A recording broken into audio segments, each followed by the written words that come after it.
A humble slave I am of an almighty Lord. Now, what I want to look at, first of all, is the media. When people say the media is the problem, they're right about most things. If you look, all of the research that we have indicates that media violence has increased in quantity, but it's also more graphic, more sexual, and more sadistic. This is the khutawat of shaitan. If you watch films from the 1940s, the 1930s, the 1950s, you can see it's slow. This is how shaitan gets people. يَسْتَدْرِجُهُمْ. He pulls them step by step. These are his khutawat. You start watching films, they've introduced violence. In my country, one of the landmark films was a film called Bonnie and Clyde. That film was a major change in America in cinematography, because before that, graphic violence was not permitted. But this film showed blood, gore. Now that film looks tame compared to what they have out. These are the khutawat of shaitan.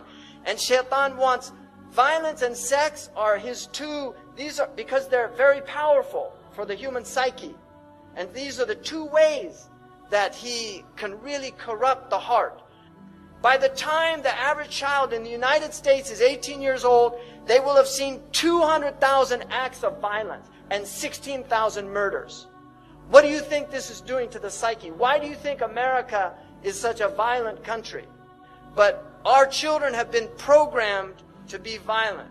Media violence is especially damaging to young children under 8 because they cannot easily tell the difference between real life and fantasy. The American Pediatric Association warns that children should not see any television now. This is a protocol from a few years back. They shouldn't see any television before the age of 3 because of the effects they know that it has. That was actually a compromise because the evidence shows that they really shouldn't be seeing any television while their brains are developing.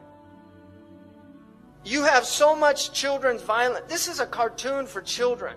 You know, this is traumatic for kids. Trust me.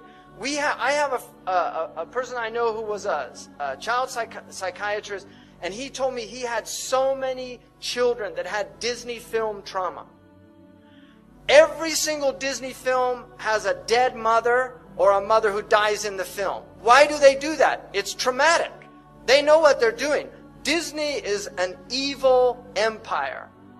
And this is not a joke. Disney is an evil empire. And why does Disney spread this global message out to turn little girls into princesses? You don't want a lot of princesses in a country. You want women that will serve, that will work, that will do things. They don't expect everybody to do it for them. The Disney princess is served. And all the children are little warriors. So they have this violent attitude. People have become used to the violence and the sex. And so films that would have gotten an X rating in the 1960s are now rated R. And now PG-13 is what used to have an R rating. Cartoons are very serious. This cartoon was done, it's for adults. The man that does this cartoon, literally, he's an atheist, doesn't believe in anything, makes fun of everything, cynicism, everything's a joke. Kids watch this show. It's a very sophisticated show. This is all about ghosts and demons and the occult. The Scooby-Doo has all these occult themes in it. And then here's the father of the family, right? Homer Simpson. And there's his relationship with his kid, right? The level of violence during Saturday morning cartoons is higher than the level of violence during prime time. You've got all these cartoons here now, and your kids are growing up on this crap. And you really have to think seriously, garbage in, garbage out. You have to think seriously about what's being done to your children's minds if you're letting them watch TV. There are 3 to 5 violent acts per hour in prime time versus 20 to 25 acts of violence on Saturday morning.